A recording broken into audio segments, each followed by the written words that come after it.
One of the things I study in my lab is called synesthesia, and it represents a blending of the senses. So we've all heard the word anesthesia, which means no feeling. Synesthesia means joined feeling. So somebody with synesthesia, they might hear music and it causes them to see colors physically. Or they might hear something and it puts a taste in their mouth. Physically, they're experiencing that.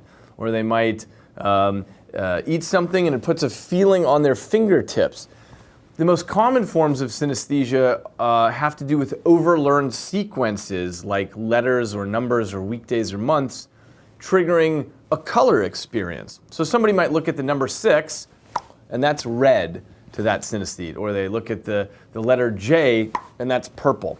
And it's an internal experience, it's automatic, it's involuntary, and it's unconscious. And to a synesthete, it's just self-evidently true that J is purple.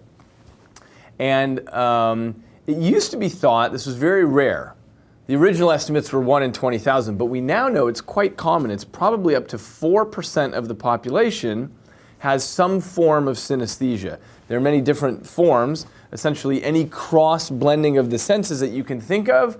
My colleagues and I have found a case somewhere.